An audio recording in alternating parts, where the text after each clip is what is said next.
My name is Malcolm Frazee. This is Macroeconomics 2013, CRN 30521, video number 4.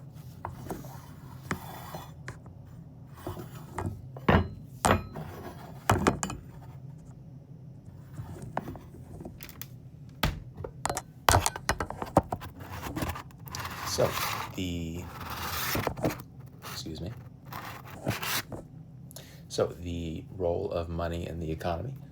As our economy is one based around money and uses the simplifying tool of money rather than being a barter economy, for example, the supply of money is naturally a very important benchmark and tool for changing the health of the economy, or noting the changes in the health of the economy, I should say.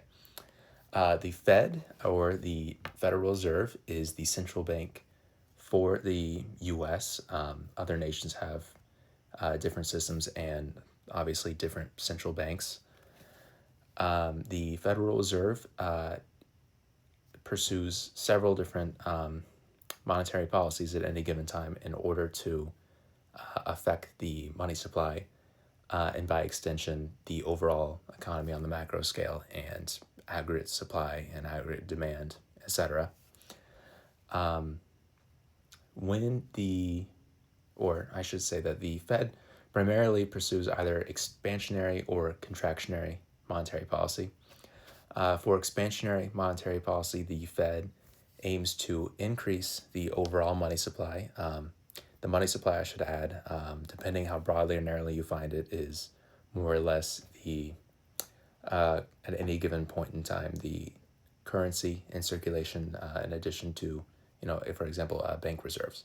So going back to expansionary monetary policy, the Fed will, in pursuit of this policy, attempt to increase the overall money supply.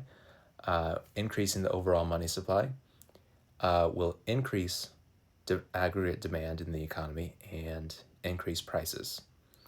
This is something the Fed may pursue when, there is a recession in the economy, or they foresee one happening in the economy. Prices are too low, employment is too high, and aggregate demand needs to be bumped up. They will pursue a expansionary monetary policy. They will pursue, on the other hand, a contractionary monetary policy when there is too much inflation in the economy. This will decrease the overall money supply, decrease prices, and by more or less decreasing aggregate demand in the economy. So this will help get the economy back to its long-run equilibrium. The Fed usually pursues these policies by primarily conducting open market operations. These open market operations revolve around the buying and selling of government bonds. A bond in this case is a loan made by the government, or the Fed, I should say. And when someone buys this or invests in this loan, the government guarantees them that after a certain period of time, with interest, they will buy this bond or loan back.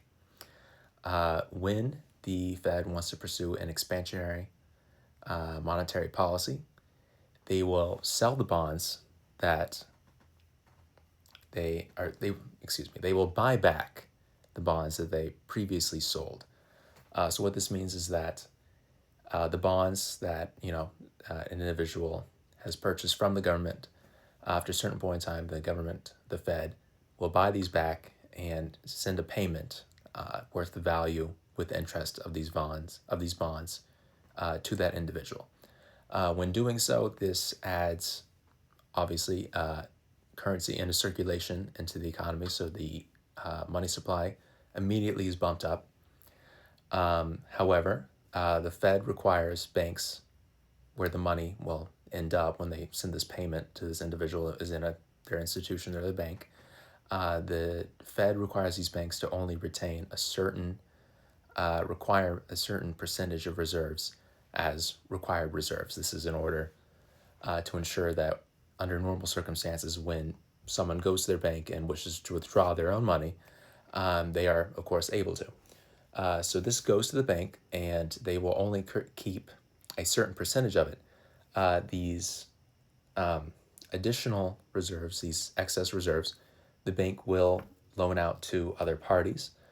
These other parties will presumably loan out a large percentage of these funds as well.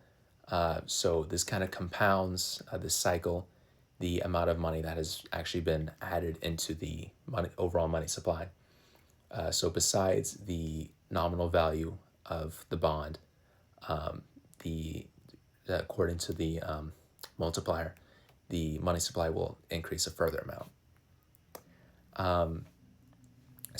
Say a bank does not have enough money to loan out in order to stimulate investment. The bank will borrow at the discount rate from the Federal Reserve. This is usually at a slightly lower rate than they want to loan out the funds to an individual or firm. So say that they don't have enough money, but they want to loan out funds at 5%. They may borrow from the Fed at the discount rate for 2% and actually make a profit there.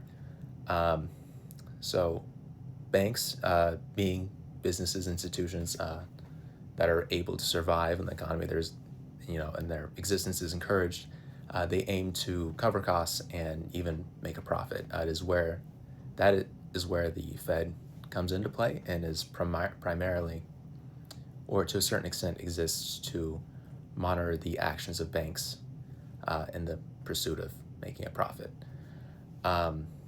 This is why they require them to have a reserve requirement so people can withdraw their money and they're not loaning all of it out, because by loaning money out, banks make profit off of the interest on these loans.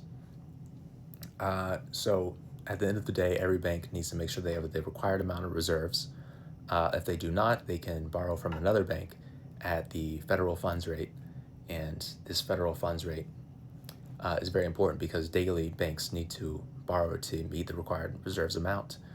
If the federal funds rate is high, the banks will be discouraged from being under the required amount at any point in time, so they'd be discouraged from lending, and this will contract the money supply. When it is low, they are less worried about it, of course. So overall, the Fed has a number of tools at its disposal, namely open market operations, the buying and selling of bonds, but it can also change the reserve requirement to impact the money supply. And by changing the money supply, interest rates overall are raised or they are lowered. And when these interest rates are raised or lowered, this changes the quantity of investment demanded. Firms, individuals act rationally. They will only invest in, say, capital when the expected returns will overcome the costs incurred due to the interest on these investments. So by decreasing the money supply, interest rates rise, and the quantity investment demanded is lowered, and vice versa. So the Fed is, through the monetary policy and the money supply, is able to have a direct impact on the health and status of the economy.